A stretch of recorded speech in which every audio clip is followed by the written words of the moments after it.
চাষাবাদও করে না, ওই রকম ঘর গৃহস্থের কাজও করে না। আপনি শুধু কদ্দুর সিলিন্ডার গ্যাসে কদ্দুর রাইতেন না, আপনি আলালের ঘরের দুলাল হয়ে গেলেন। হ্যাঁ, মূল কথা হইল উনি তো বুঝছে এটা মেয়ে মহিলা জীবন মানেই হলো এক বেলা টেলিভিশন দেখা, আরেক বেলা ড্রেসিং টেবিলের মধ্যে সাজা, আর লম্বা সময় মাজারে আর মার্কেটে টোটো টোটো করে ঘোরা। জীবন মানে এই, জীবন মানে পাউডার, ফেয়ার এন্ড লাভলি, জীবন মানে গহনা অলংকার, জীবন মানে রাস্তায় নিজের রূপ আর যৌবন প্রদর্শন। অভিশপ্ত জীবন ওই নারীদের, বেপর্দা নারী, অভিশপ্ত নারী, বেহায়া নারী, অভিশপ্ত নারী। এজন্য যুবক ভাই এটাও বললাম, আল্লাহ নবী সাল্লাল্লাহু আলাইহি সাল্লাম বলেন, তুনকাহুল মারআতু লিআরবাইন, মানুষ নারীকে বিবাহ করে, মহিলাকে বিবাহ করে চার কারণে। এই চারটি বিষয়ে এক একজন এক একটা দেখে বিবাহ করে। এক নাম্বার হলো জামালিহা, কেউ সৌন্দর্য দেখে বিবাহ করে। দুই, ওয়ালি হাসাবিহা, কেউ বংশমর্যাদা দেখে বিবাহ করে। তিন, ওয়ালি মালিহা, কেউ সম্পদ দেখে বিবাহ করে। চার, ওয়ালি দীনিহা, কেউ দিন দেখে বিবাহ করে। দিন, ঈমান, ইসলাম, পর্দা, নামাজ। আল্লাহ নবী সাল্লাল্লাহু আলাইহি সাল্লাম বলেন, ফাজফার বিজাতিদ দ্বীন, তুমি দিনকে প্রাধান্য দিও, দিনকে প্রাধান্য দিও। তারিবাত ইয়াদাকা, খোদার কসম যুবক, আল্লাহর নবী বলছে যদি দিনকে প্রাধান্য না দাও তো আল্লাহ যেন তোমারে বেইজ্জতি করে, আল্লাহ যেন তোমারে বেইজ্জতি করে। খোদ রাসূল বলছে, রাসূল রাহমাতুল লিল আলামিন নবী বলছে যে আল্লাহ যেন তোরে অপমান করে। কেন? দিনকে প্রাধান্য দিও। এবং শেষ পর্যন্ত বেইজ্জতি হয়ই হয়। আপনারা না জানলো আমরা তো জানি।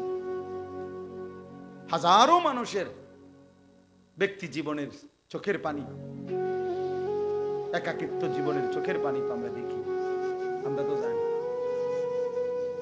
তো আজে চায় আমগো কাছে, আমরা তো বুঝি বাপ, শুনি তো কি কয়। ঢাকা শহরে বড় মসজিদে জুমার নামাজ পড়াই, শুনি তো আমরা বহু হাজার কোটি টাকার মালিকের হালাত তো শুনি। বাইরের পৃথিবী তো জানে 70 লাখ টাকার গাড়ি, সুটেড বুটেড, একাকিত্ব জীবনটা কি হালাত এমনি বুঝবেন। বাইরে তো পূর্ণাঙ্গ মেডিকেল কলেজের মালিক, কোটি কোটি টাকার মালিক। আমি তো কত দেখছি সারা রাত বইয়া বইয়া বিল্ডিং, নিজ বিল্ডিং এর ছাদে বইয়া সারা রাত সিগারেট খায় আর গিটার বাজায়, গান গায়। গানও মাশাআল্লাহ, সুরও না, সুরের জাতও না, বে বে করে।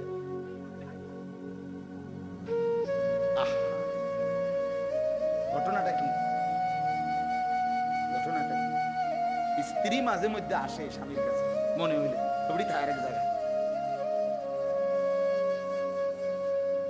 স্ত্রী মাঝে মধ্যে আসে 15 দিনে, 20 দিনে, 1 মাসে ছুটি কাটাইতে, মন চাইলে আসে, মন না চাইলে আসে। টাকা তো অনেক, সুখ কোথায়? বলেন সুখ কোথায়? এই জন্য খোদার কসম আল্লাহ পাক বলছে, হাদিসে কুদসিতে আছে, ওয়া ইন লাম তাফআল, আল্লাহ বলছে বান্দা আমার ইবাদতের জন্য যদি সময় না দাও, মালাতু ইয়াদাকা শুগলান, আমি কিন্তু তোমার হাত, তোমার শরীর কাজের মধ্যেই ব্যস্ত রাখবো। ওয়ালাম আসুদ্দা ফাকরাকা, কিন্তু আমি আল্লাহ ওয়াদা দিলাম আমি তোর অভাব দূর করব না। গাম বাইয়া বাইয়া পড়বে না ফরমান, পরিশ্রম করতে পারবি, মাগার অভাব যাবে। আমার একজনে বলছে, হুজুর মাঝে মধ্যে 40 মিনিটও কাস্টমারের সাফে মুতে ধরলে 40 মিনিট 50 মিনিট মুতে ধরিল, যাইতে পারি না, ধরে রাখি কাস্টমার। কিন্তু দোয়া করেন হুজুর, কিস্তি চলে 4টা, চলে কেন? বুঝেন নাই কথাটা? অর্থাৎ এই পরিমাণ বেচা কিনা যে পেশাব করবারও কি নাই, ঘন্টা খানিকও পেশাব ধরে রাখছে। আল্লাহ বলে হ্যাঁ নাফরমান, সেজদা দিবি না তো মুদবার টাইমও পাবি না, কিন্তু অভাব যাবে না, কিস্তি সুদ হবে না। ঠিক আছে, কামে করতে লইছি কর, মাড়িয়ে কাট।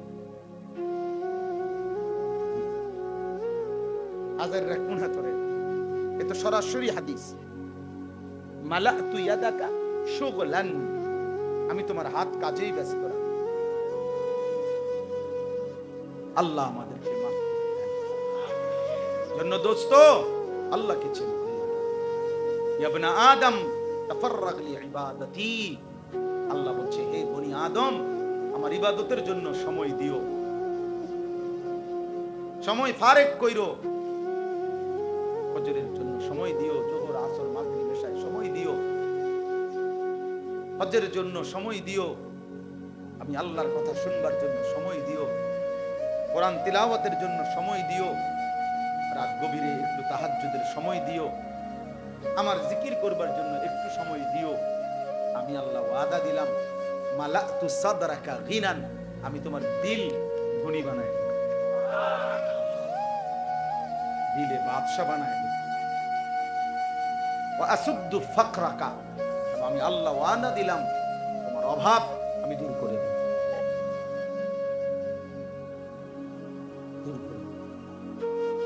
এই জন্য সবাই রে বলি, সবাই আপনারা অনেক মানুষ বাইরে দাঁড়ায় নিজের কাছে কষ্ট লাগতেছে যে আপনাকে ঠিক মতো দেখি, তাইলে বাপ এটা বোঝা উচিত আমাদের, আমাদের ছেলেগুলো তোমরা বুঝতেছ না। সারাদিন অনেক ছেলে আছো তোমরা, এই মোবাইল, নারী, ছবি, মোবাইল একটা লইয়া সারাটা দিন সময়, কিন্তু না কি হচ্ছে এই নারী দেখে, ছবি দেখে কিছু তো ভোগ করতে পারলা না, উপভোগ করতে পারলা না, আফসোসে বাড়ল। প্রতিটা ছবি, প্রত্যেকটা গুনাহ, প্রত্যেকটা হারাম আল্লাহর কসম তৃষ্ণা বাড়ায়, আরো চাহিদা বাড়ায়, কখনোই তৃপ্ত হতে দেয় না। রব্বে কাবার কসম, গুনাহ কি দেয় না? তৃপ্তি দেয়।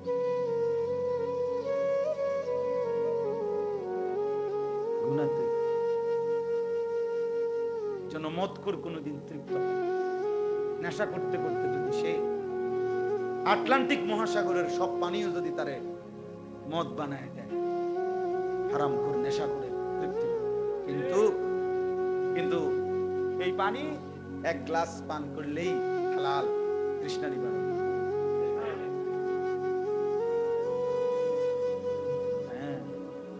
এক সাগর মদ তৃপ্তি দেয় না, এক গ্লাস পবিত্র পানি তৃষ্ণা নিবারণ করে।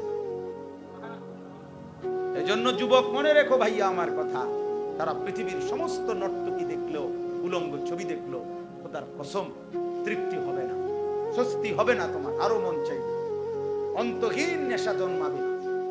কিন্তু আল্লাহ তাআলা হালাল পবিত্র একজন স্ত্রী, একজন নারী দিয়েই এক পুরুষের 70 বছর পার করে দেয়, তৃপ্তি দেয়, তার জিন্দেগি চলে। তাহলে হালাল একজন বিবিতেই তৃপ্ত হয়ে যায়, হারাম পৃথিবীর সব নারী দেখলেও কি হয় না।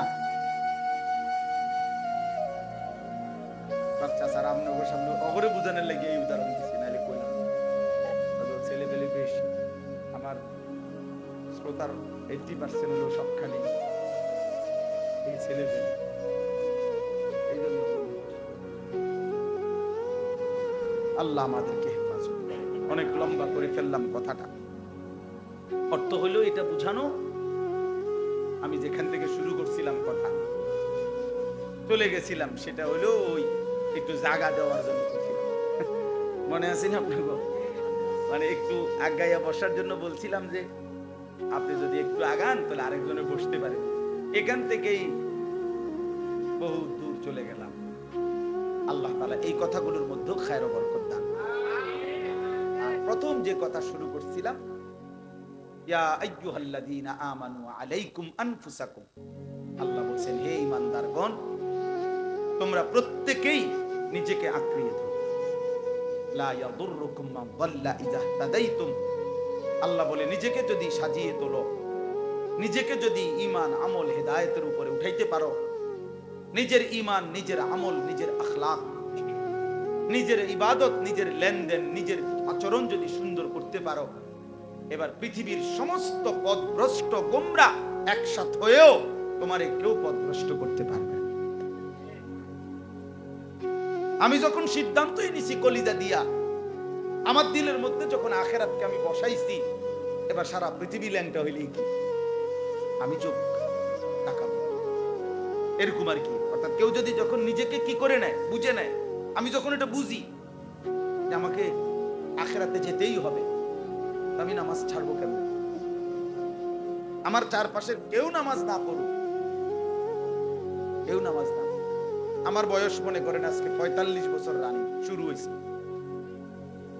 তাহলে আমি তো এই বুঝ হওয়ার পর থেকে যদি 7-8 বছর বয়সও আমার বুঝ হয়, তাইলেও তো আমি আজ 30-32 বছর দেখছি। আমার বাবা থাকতেও দেখছি আমাদের ঘরে কোনোদিন টেলিভিশন চলে নাই, আমাদের আমলেও এখন কোনো আমাদের ঘরে টেলিভিশন নাই। কই, আমাদের তো ছোট্টবেলা থেকেই দেখছি, শহরে বড় হইছি, কুমিল্লা শহরের মেইন প্রাণ কেন্দ্রে চারপাশের সব ঘরেই টেলিভিশন চলতেছে। তো এর মাঝখান দিয়ে আমার বাবা এটা বুঝছে যে আখেরাতে হিসাব দিতে হবে, তো টেলিভিশন কোনোদিন আনে নাই। তো এটা যখন কারো কলিজার মধ্যে বুঝে যে হারাম আমার খাওয়া যাবে না, আমাকে হালাল পথে চলতেই হবে, আমারে আল্লাহর বন্দিগি করতেই হবে, আমি সেজদা দিতেই হবে, তাহলে এবার গোটা পৃথিবীও যদি আল্লাহর নাফরমানিতে ডুবে যায়, তো মুমিন তখনও মনে করে अगर चे बुत हैं जमात की आस्तीनों में मुझे हैं हुक्म खुदा ला इलाहा इल्लल्लाह। আল্লামা ইকবাল বলছে, যদি ইমানদার হবে এমন যে যখন সে বলবে, শোনো, গোটা পুরা জাতি, পুরা কওমও যদি আমার একটা একটা মূর্তি বগলের নিচে অথবা হাতে একত্রে দাঁড়ায়, প্রত্যেকের কাছে যদি মূর্তি থাকে একটা একটা, আর সেই মূর্তির স্তূপের মধ্যে সামনে ভিড়ে আমারে যদি দাঁড় করায়, আমি সেখানেও দাঁড়িয়ে বলবো লা ইলাহা ইল্লাল্লাহ। কারণ আমি বুঝছি আমার আল্লাহ ছাড়া কেউ নেই। তোমরা সবাই মূর্তি নিলে আমার কথা বুঝেন নাই? আমাকে দিল যখন মজবুত হয়, দিল যখন, কোরআনুল কারীমের মধ্যে আছে 7 জন যুবক আসহাবে কাহাফের, 7টা মাত্র ছেলে, ওরা ঈমান কলিজার মধ্যে বিশ্বাস করে নিছে আল্লাহকে।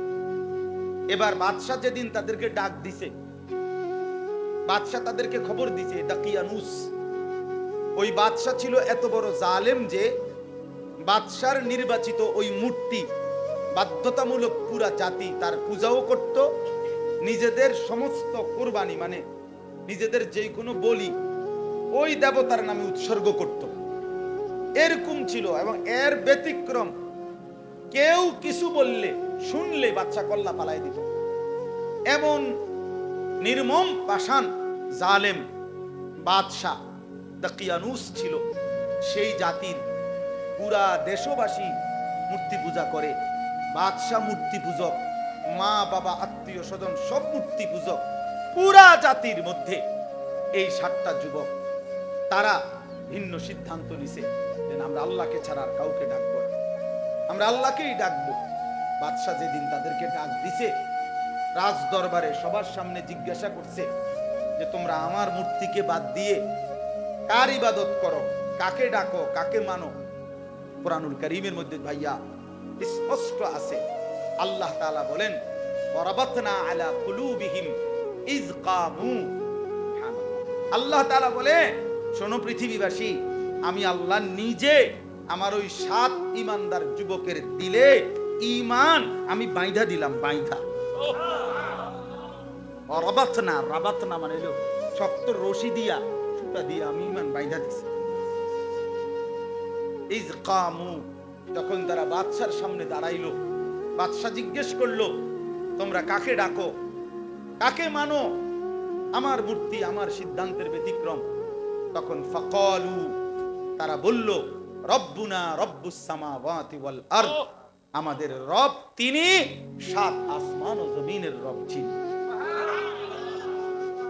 লান নাদউ মিন দুনিহি ইলাহান, আমরা ওই আল্লাহকে ছাড়া আর কাউকে ডাকব না। লাকাদ কুলনা ইদান শাতাতা,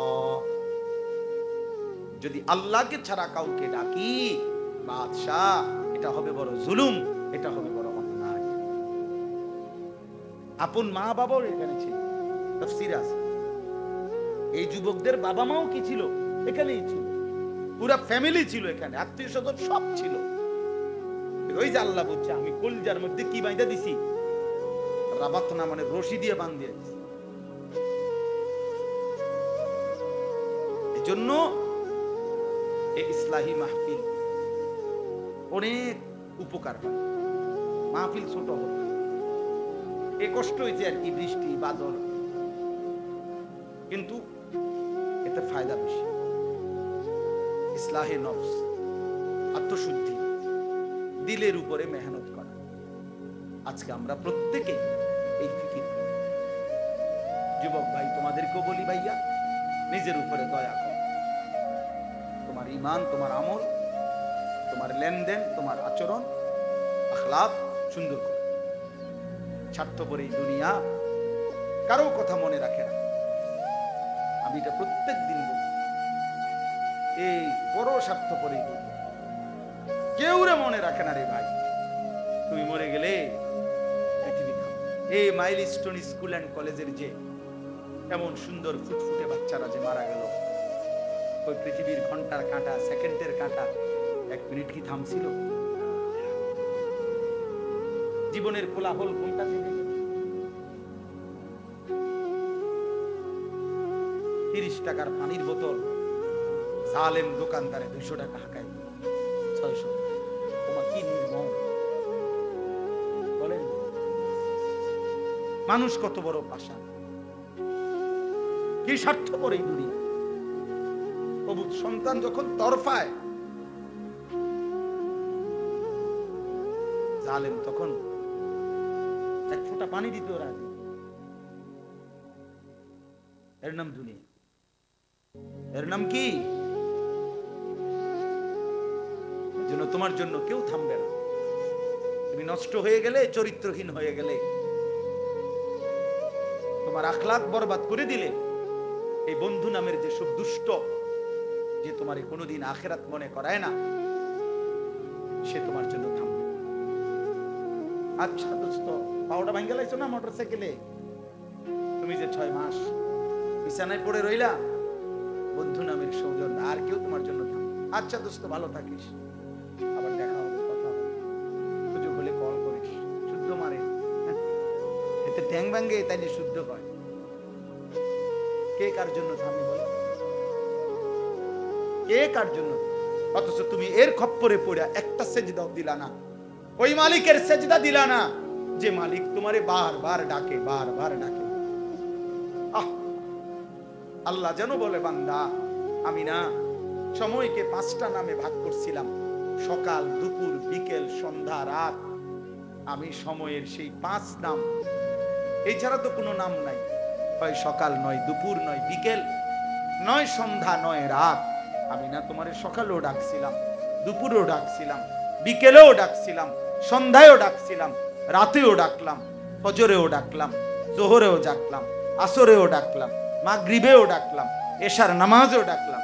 হায় নাফরমান বান্দা, আসমান আমি তোমার জন্য দিয়েছিলাম, জমিন আমি তোমার জন্য দিয়েছিলাম, সূর্য আমি তোমাকে দিয়েছিলাম, চন্দ্র আমি তোমার জন্য তুলেছিলাম, আলো, বাতাস, রোদ, বৃষ্টি, এই আকাশ, পানি, জমিন ও আসমান, তোমার শরীর, তোমার দেহ, তোমার চোখ, তোমার নাক, তোমার কান, তোমার হাত, তোমার নিঃশ্বাস, তোমার অক্সিজেন, তোমার হাতের নড়াচড়া, চোখের পলক, তোমার কানের শ্রবণ, চোখের দৃষ্টি।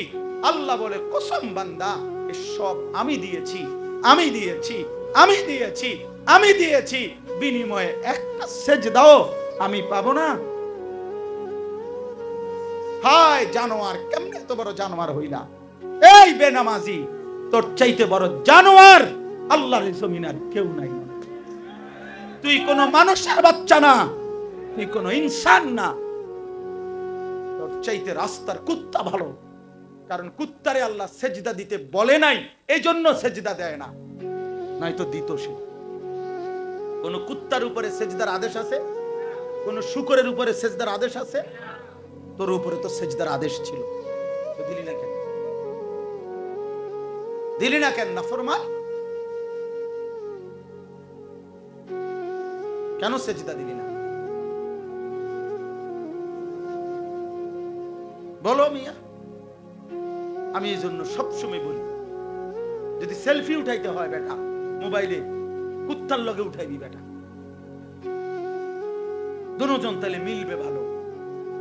তখন মানুষকে বলে দিবা, নিচে ক্যাপশন লিখে দিবা, এই 4 পাওয়ালা জানোয়ারও সেজদা দেয় না, আমি 2 পাওয়ালা জানোয়ারও সেজদা দেই না, আমরা দুইজনের মধ্যে মিল হয়েছে।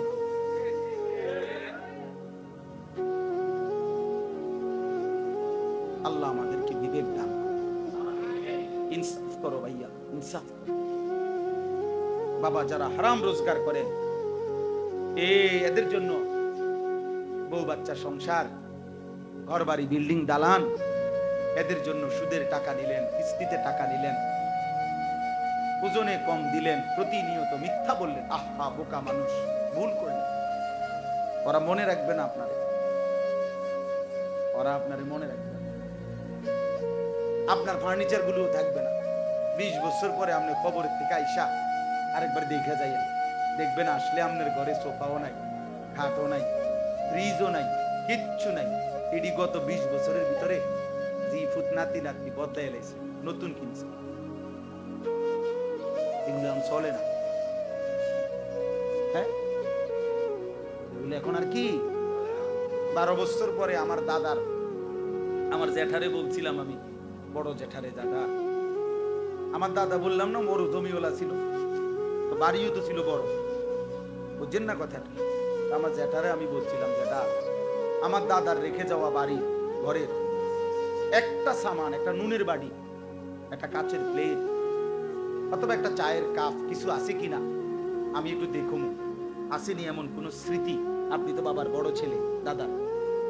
আমার জ্যাঠা কাইন্দা দিছিল, না ভাতিজা তোরে দেখাইবার মতো ঘরে আমার বাবার স্মৃতির কিচ্ছু নেই। এই তো দুনিয়া। এক সেট সোফা বানাইবার লাগে আপনি কতগুলো মিছা কথা কইছেন। তাই রুমের একখান বিল্ডিং করছেন, 2 বাথরুম দিছেন, কতগুলো মিথ্যা বলছেন। কত টাকা সুদে নিছেন, কিস্তিতে নিছেন, কাস্টমারের লগে কতগুলো মিথ্যা কথা বলছেন।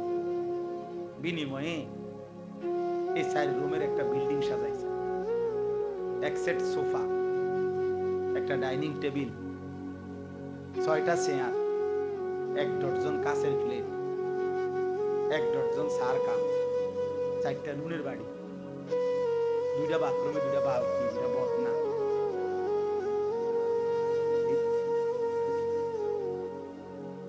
এই সামান্যটুকু দুনিয়ার জন্য এত বড় আখিরাত বরবাদ করে দিলেন।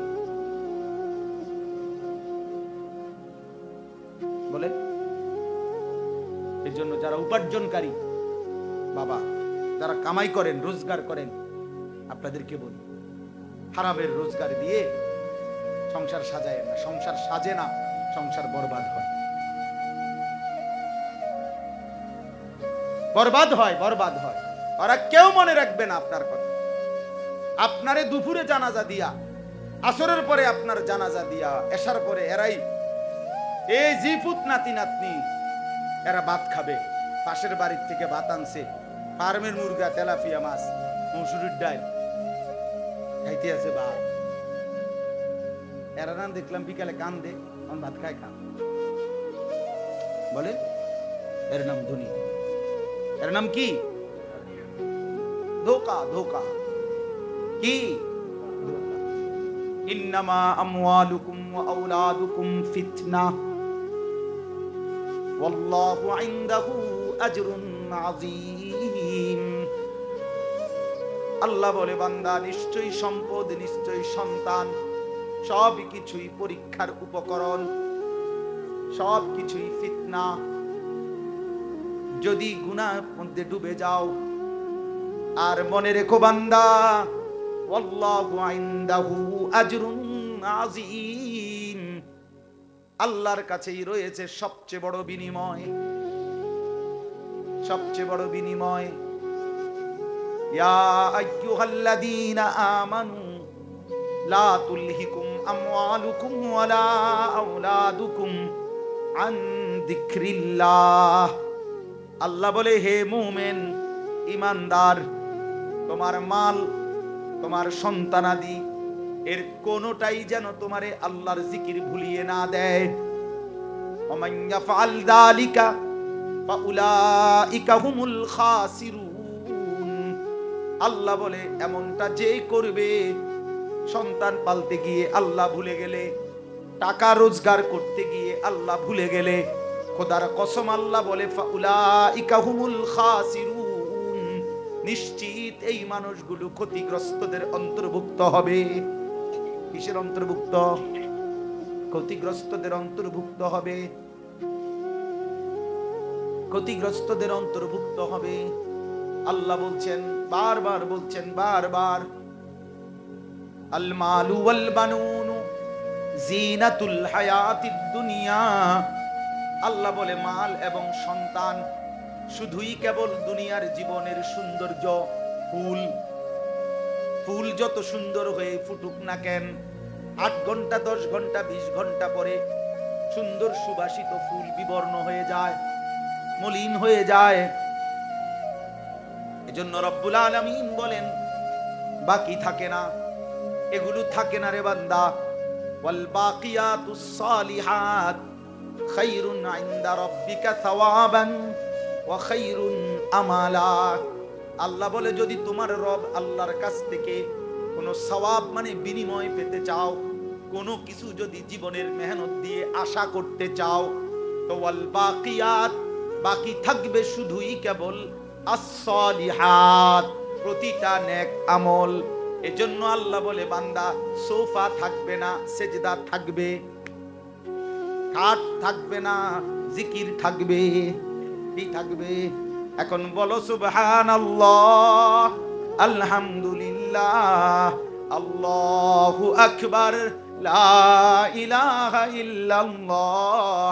আল্লাহ বলে, গুনে গুনে হাসরের ময়দানে নেকি বুঝায় দেব।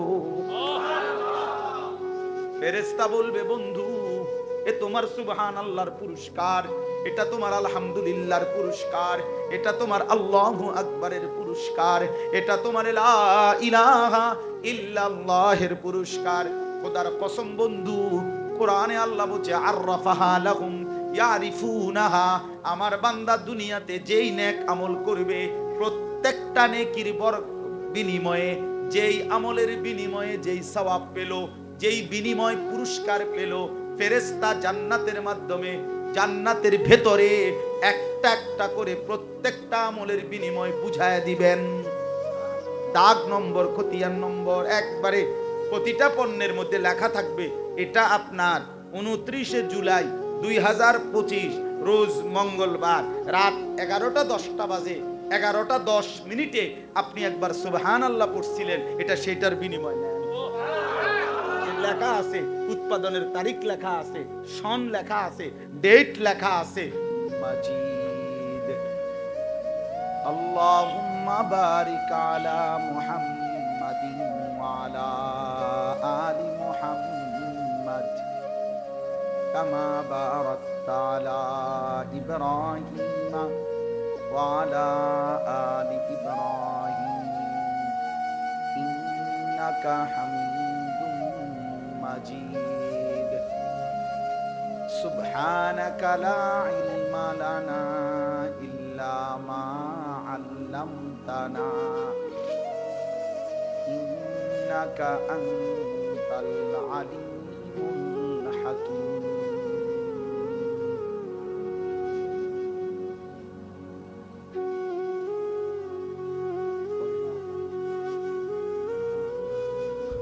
আলহামদুলিল্লাহ,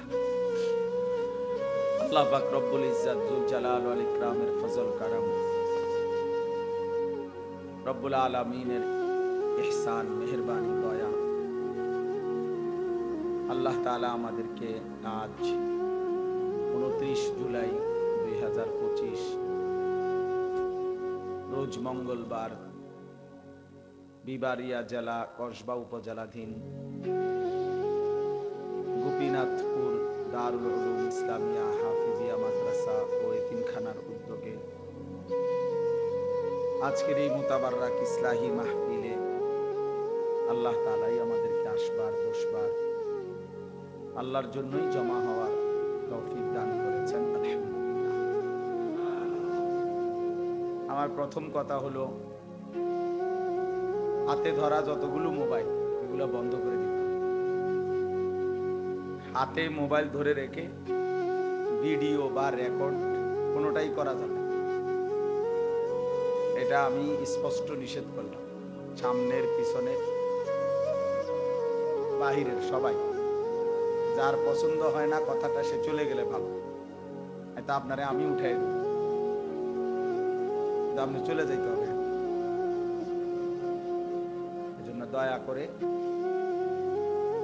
নিজের জন্য শুনে, অন্য মানুষের দেখানোর বা অন্যের সেবা করার পরে অন্যের সেবা করে না, আগে নিজের জন্য শুনে ধরে নেন, শুধু নিজের জন্য। ইসলাহি মাহফিল আসলে এটার মূল ফিকির ইসলাহে নফস, মানে নিজের ফিকির, নিজের সংশোধন, আত্মসংশোধন, আত্ম উন্নয়ন, আত্মশুদ্ধি, এটাই তাজকিয়া, এটাই তাসাউফ, এটাই ইসলাহ, এটাই পীর মুরিদি, এটাই আউলিয়ায়ে কেরামের মেহনত। বুজুর্গানে দ্বীন যে মেহনত করে, আউলিয়ায়ে কেরাম যে মেহনত করে, খানকা বলেন, দরবার বলেন, পীর মুরিদি বলেন, এই মেহনতটাই ব্যক্তির নিজের জীবনকে সুন্দর করে, নিজেকে গড়ে তোলা, নিজেকে সাজিয়ে তোলা। ইয়া আইয়ুহাল্লাযীনা আমানু আলাইকুম আনফুসাকুম, কোরআনুল কারীমের মধ্যে আছে, আল্লাহ তাআলা বলেন, হে ঈমানদারগণ, তোমরা সকলেই নিজেকে আঁকড়িয়ে ধরো। আলাইকুম আই আলজিমু, মজবুত করে ধরো, আনফুসাকুম, তোমাদের নিজেদেরকে। ভাইয়া একজনও যদি একটু, মানে 1 ইঞ্চি বা 1 বিঘত যদি কষ্ট করে আগাইতে পারেন, তো মনে করেন একজন লোক বসতে পারে, তাহলে সওয়াব হবে। আমার একটা অনুরোধ, তোমরা ছেলেরাও আছো, কিশোর নওজোয়ান ভাই, সবাই যদি চাপাচাপি করতে বলতেছি না, বাকি যদি সুযোগ হয়, যদি মনে করেন যে 1 সুতা আগাইলেও হয়তো একটা ছেলে বসবে, তো ফায়দা হবে। ওই যে ওরা দাঁড়ায় আছে, ও কষ্ট হবে, অনেকক্ষণ দাঁড়ায় থাকাটা কিন্তু কষ্টকর। রঙে রঙে তো তামসা দেখতে হয়তো 2-4 মিনিট দাঁড়ানো যায়, ঘন্টা খানিক দাঁড়াইয়া থাকা কষ্ট। এই জন্য দেখেন, সুযোগ হইলে বসার সুযোগ করে দিলে ভালো। কোরআনুল কারীমের মধ্যে আছে, আল্লাহ তাআলা বলছেন, ইযা কিলা লাকুম তাফাসসাহু ফিল মাজালিস ফাফসাহু ইয়াফসাহিল্লাহু লাকুম। আল্লাহ তাআলা নিজে বলছেন কোরআন শরীফে, যখন তোমাদেরকে বলা হয় দ্বীনি মজমায়, দ্বীনি মজলিসে অন্যের জন্য জায়গা ছেড়ে দাও, প্রশস্ত করে দাও, তো আল্লাহ তাআলা নিজে বলছেন যে তুমি অন্যের জন্য জায়গা করে দিও, আমি আল্লাহ তোমার অন্তরাত্মা, দিল প্রশস্ত করে দেব। ফাফসাহু ইয়াফসাহিল্লাহু লাকুম, তুমি আমার বান্দাকে জায়গা দিও, আমি তোমারে জায়গা দেব। তুমি দিবা জমিনে, আমি দেব জান্নাতে। অনেক বড় গুণ, অনেক বড় একটা সিফাত, অন্যের জন্য জায়গা ছেড়ে দাও। এমনকি দুনিয়াবি সম্পত্তি, এই মনে করেন 1 বিঘত জায়গা ছেড়ে দিলে আপনারই ভাই, ভাতিজা, চাচা, মামা, চাচতো ভাই, জ্যাঠতো ভাই বা এলাকার ভাই, বেচারার বাড়ির রাস্তাটা হয়ে যায়, তার বাড়িতে ঢুকাটা সহজ হয়, এই গাছটা কাটটা দিলেই হয়। কিন্তু অনেক গাদ্দার মানুষ আছে যে হে দিত না, দিতা না, না দিতাম, কিনলে দিতাম, কইছি দিতাম না, দিতাম না কইছে দিকে দিত না, আর কোনো কারণ নেই, কইছে দিতাম না, মন চাইছে দিতাম, তুই কিতা করতে পারবি না, কিছু তো করতে পারতো না। কিন্তু এটা আপনি যে একজন নিকৃষ্ট রুচির মানুষ এটা বোঝায় আর কি। পৃথিবীবাসী চিনবে আপনাকে এতটুকু। অনেক মানুষের এই বদ অভ্যাস, ইচ্ছা করে টিন ইটারে বাঁকা করে, মানে শুধু শুধু এটা সোজা রাখলে বেচারা রাস্তা চলতে পারে মানুষ, না দিয়ে এটা ঠিক করতে হবে, দিতাম না। অথচ আপনজন, ভাতিজা, বাগিনা, চাচা, মামা, এ স্বজনেরা আমার, এটা খুব নিকৃষ্ট বদ অভ্যাস। এটা দিলের সংকীর্ণতার প্রমাণ, সংকীর্ণতার প্রমাণ, মনে রাখবেন। কোরআনুল কারীমের মধ্যে আল্লাহ তাআলা যত জায়গায়, একটা কথার প্রসঙ্গে বলতেছি, যত জায়গায় আল্লাহ তাআলা মা বাবার প্রতি অনুগ্রহ, আল্লাহর ইবাদতের পরে, আল্লাহর শুকর আদায়ের পরে বান্দার প্রতি প্রথম জিম্মাদারি আল্লাহ দিয়েছেন আল্লাহ রাসূলের আনুগত্য, ভালোবাসা, মহব্বত, এর পরেই বাকি মাখলুকের মধ্যে প্রথম মা বাবা। ওয়াবুদুল্লাহ ওয়ালা তুশরিকু বিহি শাইআন ওয়া বিল ওয়ালিদাইনি ইহসান। এই যে মা বাবা, এর পরেই আত্মীয় স্বজন, ওয়া বিযিল কুরবা ওয়া ইতাইযিল কুরবা ওয়া আতিযাল কুরবা। বহু আয়াত আছে কোরআন যেখানে আল্লাহ তাআলা আত্মীয় স্বজনের প্রতি উত্তম আচরণ এটা আদেশ করছে। উনি দেখা যাবে আপনি 30 মাইল দূরে গিয়ে এক জায়গায় ওয়াজে, এইখানে গিয়ে 30,000 টাকা দান কইরা বিরাট স্লোগান নিয়ে বাইতে করছে। ওইখানে ওনারে বলছে, জনাব অমক 30,000, সবাই বলছে মার হাবা, আবারে মার মার মার হাবা। ওইখান থেকে 30,000 টাকার মার হাবা নিয়া বাইতে এলেছে। কিন্তু আপন স্বাস্থ্য ভাই তারে 500 টাকা দিতে কইলে এমন শক্ত নাফরমান, বদ আখলাক, এটা মন্দ অভ্যাস। বরং রাসূলুল্লাহ সাল্লাল্লাহু আলাইহি সাল্লামের হাদিসে আছে, এক সাহাবী জিজ্ঞেস করছে, ইয়া রাসূলুল্লাহ, আজকের দিনে আমি 4টি দিরহাম, মানে 4 টাকাই ধরেন, দান করছি। একটা আমি আল্লাহর রাস্তায় যুদ্ধে যাচ্ছে একজন, তাকে দিছি। একটা আমি একজন এতিমকে দিছি। একটা আমি একজন অভাবীকে দিছি। একটা টাকা মানে একটা দিরহাম আমি একজন আত্মীয়কে, আমার নিকটতম আত্মীয়কে দিছি। তো আল্লাহ নবী সাল্লাল্লাহু আলাইহি ওয়াসাল্লামকে সাহাবী জিজ্ঞেস করছে, ইয়া রাসূলুল্লাহ, আমার এই 4টা দিরহামের মধ্যে সর্বোত্তম দান কোনটা? নবী সাল্লাল্লাহু আলাইহি ওয়াসাল্লাম বললেন, যেটা তুমি তোমার স্বজনকে দিছো, আত্মীয়কে দিয়েছো, সেটা এই 4 টাকার মধ্যে শ্রেষ্ঠ।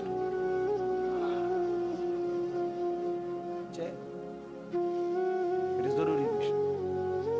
এজন্য প্রসঙ্গক্রমে বললাম, আপনজনকে দিতে কার্পণ্য না করা। আপন ভাই, আপন বোন, ভাতিজা, ভাগিনা, চাচা, মামা, ফুফা, খালু, তারা স্লোগান দিত না, মার হাবা দিত। মার হাবা দিয়ে করবে, মার হাবা দিয়ে করে আপনি 2-300 মার হাবা লগে রাখতে কি দিবেন? মূলত তো নেকি দেয় কে? তো তিনি তো, কেউ স্লোগান দিলেও দিবে, স্লোগান না দিলেও, কেউ জানলেও দিবে তিনি নেকি, কেউ না জানলেও দিবে, মূলত তো আল্লাহ দেয় না। যাই হোক, এই জন্য বললাম, অনেক সময় আমাদের সমাজে কত মেল মিটিং হয়, আজ 30 বছর ধরে এই 1 বিঘত জায়গার জন্য মারা, 1 হাত জায়গার জন্য ঝগড়া ফাসাদ, কত মেল, কত মিটিং যায়। এই পর্যন্ত চা বিস্কুট খাবাইয়া যেই টাকা গেছে, এতে 10 শতক কিনতে এই হদ্দার মাতব্বর করে খাবাইয়া যা গেছে, শুধু শুধু অথচ আল্লাহর জন্য ছেড়ে দেন। আল্লাহ তাআলা বলছেন, আমি তোমার আখিরাতে দিয়ে দেব। তুমি দেবা এখানে, আমি দেবো ওখানে। এজন্য বাপ, এটা খুব জরুরি। হয়তো আপনি ক্ষমতার জোরে, বুদ্ধির জোরে, চালাকির জোরে, কৌশলে বেচারার ন্যায্য সম্পত্তি 1 বিঘত 1 শতক নিয়ে নিছেন। আপনি হয়তো মানুষের কাছে বুঝাইছেন, এই দেখো কাগজপত্র দিয়েই তো নিছি, 10 জনের সামনেই তো দিছি, কিন্তু আপনি দিল দিয়ে জানেন যে আসলে এটা আপনার না। তাকে আপনার সাফার জোর দেখিয়া, ক্ষমতার জোর, টাকার জোর, কৌশল আছিল, কোনো না কোনো কৌশল করে হয়তো নিছেন আর কি। মানুষ হয়তো বুঝছে না আর কি যে এটা ইলিগাল। আল্লাহ তাআলা তো জানে না, কথা বলেন না কেন? একেবারে বুখারীর হাদিস হলো, রাসূলুল্লাহ সাল্লাল্লাহু আলাইহি সাল্লাম বলেছেন, মান আখাযা শিবরাম মিনাল আরদি যুলমান, যে ব্যক্তি কারো 1 বিঘত, শিবরান মানে 1 বিঘত, 1 বিঘত সম্পত্তি জুলুম করে নেয়, আল্লাহ নবী সাল্লাল্লাহু আলাইহি সাল্লাম বলেন কিয়ামতের দিন আল্লাহ তাআলা 7 তবক জমিনের মাটি ওই নাফরমানের কাঁধে পেঁচায় দিবেন, তুলে দিবেন। তাওয়াকাহুল্লাহু 7 আরদিন ইয়াউমাল কিয়ামা। সেদিন নাফরমান বুঝবে কি পরিমাণ সম্পত্তি। আল্লাহর ফেরেশতা বলবে, বেঈমান নে, সম্পত্তি তো দরকার নেই, 7 তবক জমিনের মাটি দিলাম, নে এখন নে। এখন নিয়ে কি করবে? এখন নিয়ে কিছু হবে? আর আল্লাহ আমাদেরকে মাফ করুন। এই জন্য বাপ এটা খেয়াল করে, কেউ কারো সন্তানের জন্য, আপনার ছেলের জন্যই তো রেখে যাবেন, আর আমের এই 1 বিঘত রেখে যাবেন, এর বাকি সম্পত্তিগুলো হালালই ছিল আপনার, শুধু শুধু এই 1 শতকরে নিজের 50 শতকের সাথে এই 1 শতক মিথ্যা বলে ধোঁকা দিয়া, প্রতারণা করে নিয়া সন্তান এবং বংশধরের জন্য 51 শতককেই আপনি হারাম করে গেলেন। 1 মণ দুধের সাথে আপনি ওই 1 ফোঁটা চনা পেশাব মিশাইয়া পুরা দুধটাকেই কি করে দিলেন? অপবিত্র। নাই তো 50 শতক দিয়ে চলতো, হালাল পথেই চলতো, আপনি শুধু শুধু ওই বাটপারিটা করলেন, ধোঁকা দিলেন, ধোঁকা দিলেন। এজন্য এমন কোনোভাবেই না করা, আত্মীয় স্বজনের হক দিয়ে দাও। বোনের সম্পদ যাদের কাছে পাও না, বোনের সম্পদ দিয়ে দিবেন।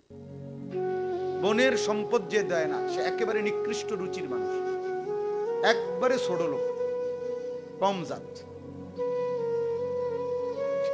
স্ত্রীর মোহর যে দেয় না, সে একবারে নিচু রুচির মানুষ, একদম নিচু মাইন্ডের মানুষ, নিম্ন শ্রেণীর মানুষ।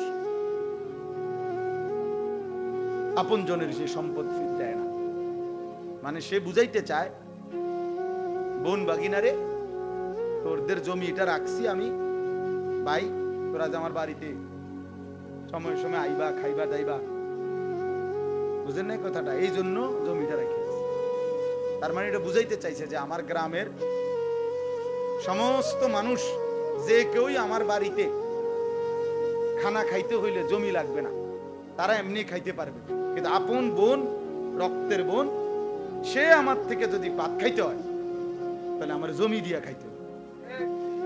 কত বড় নিকৃষ্ট বেটা তুই, বেটা কত নিচু মাইন্ডের মানুষ, কত নিম্ন রুচি, নিম্ন শ্রেণীর মানুষ। তুমি যে আর বাকি মানুষের খাবাও, তার থেকে জমি নিছো, তো তোর বোনের জমি আটকে রাখলা কেন? পুকুর জমি আটকে রাখলা কেন? যাবেন গা, নিবেন গা বই, তাহলে আর ভাই বোনের সম্পর্ক থাকতো না। মানে আলাপ করে, আলাপ করে, বুঝেন নাই কথা? আর আইতা না তাহলে আমরা ভাই বাইরে বাইর তাহলে আর আইতা না, নিবাগা সব। তার মানে ওই কথা তো এইটাই, আমাকে ভাই খাইতে হইলে কি করতে হবে? জমি দিয়া খাইতে হইবে। কোনো কথা হইল? আপন বোন এই প্রাপ্য ছিল, আপন জন এই প্রাপ্য ছিল। আর রাহিমু মুশতাক্কুন মিনার রাহবান। নবী সাল্লাল্লাহু আলাইহি সাল্লাম বলেন আত্মীয়তার সম্পর্ক, এটার আরবি শব্দ হলো রাহিম, সেলায়ে রহিম। নবীজি বলছেন এটা রহমান, আল্লাহর যে একটা নাম, এই নামের সাথে সম্পৃক্ত।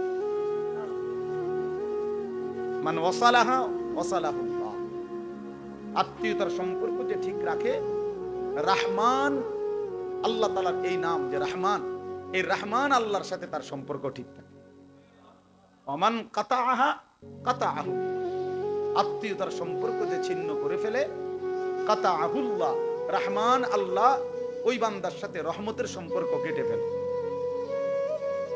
হাদিস, হাদিস। এই জন্য কোনোভাবে আপনজন কষ্ট হবে, আপনজনের সাথে সম্পর্ক বজায় রাখা কঠিন, কিন্তু নেকিও তো বেশি। মা বাবারে বৃদ্ধ বয়সে মা বাবার সেবা করা কঠিন, এটা যে একটু কঠিন, কষ্টকর, বিরক্তিকর। বউ ফ্যান ফ্যান করে, মা বাপেও বউ ঝামেলা করে, যন্ত্রণা দেয়, তো এইটা তো কঠিনই, বিষয়টা তো একটু কঠিন। তো বিষয়টা কঠিন দেখে তো এত নেকি, তাহলে এত নেকির ঘোষণা কেন বলল? হ্যাঁ, এত মায়ের খেদমত করা বৃদ্ধকালে আপনি একটু কঠিন হবে দেখেই তো, এই কষ্টটা সহ্য করার জন্যই তো নবী সাল্লাল্লাহু আলাইহি সাল্লাম বলছে জান্নাতটাই তোর মায়ের পায়ের নিচে দিয়ে দিলাম। তো এটা একটু কঠিন দেখেই তো, বিষয়টা যে একটু কঠিন হবে এই জন্য পুরস্কারের ঘোষণাও তো দিছে কি বেশি, বড় বড় সড়ো ঘোষণা দিচ্ছেন। তাইলে আপনি এটা কি মামুলি মনে করছেন? আখিরাত অর্জন হবে, মায়ের খুশির উপরে জান্নাত পেয়ে যাবেন। জান্নাত কি মামুর বাড়ি? জান্নাত কি দুইটা রুম আর একটা বারিন্দা নাকি? মসজিদে 4টা ফ্যান দিয়ে আপনি বেহেশতে যাবেন গা? বাবা, আমরা দেশের অনেক মানুষ এটা মনে করে না, 4টা সিলিং ফ্যান দিচ্ছে, বেহেশতে তো উনি যাবে, বেহেশতে তো না লোক কই, 4টা ফ্যান দিয়ে আপনি বেহেশতে যাবেন গা? হ্যাঁ, এই 12,000 টাকা, 3,000 টাকা করে ফ্যান, 12,000 টাকা জান্নাত, মামুলি এটা। এই জন্য বাপ, এটা জরুরি, মায়ের সেবা, বাবার সেবা। অনেক কিশোর নওজোয়ান বাপ, তোমাদের মধ্যে আজকে এই হালাত না, মা বাবার ইজ্জত, সম্মান, ভালোবাসা, মহব্বত টোটালি নাই। বিবাহের আগেও কষ্ট দেয়, বিবাহের পরেও কষ্ট। বিবাহের আগে মা বাবার কোনো কথা শুনে না, মোবাইল, নারী, ছবি, নাচ, গান, অসৎ বন্ধুদের আড্ডা, এই তামসা করিয়া করেও মা বাপরে কষ্ট দেয়। আর বিয়ে করিয়া বউ নিয়া আলাদা হইয়াও এই কষ্ট দেয়। তুই নাফরমান তো কষ্টই দিয়ে গেল, তুই তো মাকে কষ্টই দিয়ে গেল, বাবাকে কষ্টই দিয়ে গেল। বিবাহের আগেও যন্ত্রণা দিছ, বিবাহের পরেও তো সেই যন্ত্রণাই দিল। অথচ বুজুর্গানে দিন বলে, আমরা কিতাবে পড়ছি, মাকে রাজি করো, দুনিয়া আখিরাতের কোথাও আটকাবে না।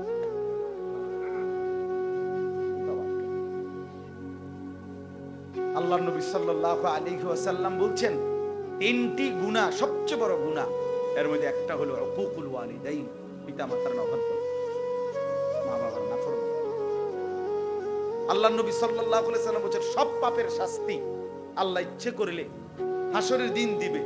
কুল্লু যুনুবি ইউআখিরুল্লাহ ইলা আজালিন মুসাম্মা, সব গুনার শাস্তি আল্লাহ নির্ধারিত দিন হাসরের ময়দান পর্যন্ত অপেক্ষা করে দিবে, সেখানে ইল্লা আকুল ওয়ালিদাইন, পিতা মাতার নাফরমানি ব্যতীত। নবীজি বলেছেন মা বাবার নাফরমান সন্তানকে আল্লাহ তাআলা দুনিয়াতেই শাস্তি দিবে, বেইজ্জতি দিবে, না দিয়া কবরে নেবেন। লান ইয়ামুতা হাত্তা ইউআযযিবাহুল্লাহু ফিল আরদ, ভাই তুমি কষ্ট পাইবা, না তোমার মাইয়া হবে 3 নম্বর, পোলা হবে 6 নম্বর, বউ হবে 13 নম্বর, বুঝবা বউ কথা শোনে না, ছেলেও আল্লাহ চেনে না, মেয়েও নাফরমান, তখন না বুঝবা যন্ত্রণা কারে কয়। বুঝেন নাই কথা? যন্ত্রণা তো শুধু কনির নাম না, শাস্তি তো শুধু ঘুষি না, পারিবারিক এই অশান্তিটাও তো এর চাইতে বড় কষ্ট কি হতে পারে। আল্লাহ তাআলা কষ্ট দিবেই। মা বাবার অবাধ্য সন্তান মারে কষ্ট দিছে, বাবারে কষ্ট দিছে, তুমি নাফরমান, লিখে রাখো, প্রয়োজনে সিল দিয়ে রাখো, তুমি বেইজ্জতি হবা, তুমি কষ্ট পাইবাই। আল্লাহর নবী সাল্লাল্লাহু আলাইহি ওয়াসাল্লাম যেটা বলছেন সেটা কি মিথ্যা হইতে পারে? বলছে লান ইয়ামুতা, কখনোই তার মৃত্যু হবে না, হাত্তা ইউআযযিবাহুল্লাহু ফিল আরদ, জমিনে শাস্তি ভোগ না করে।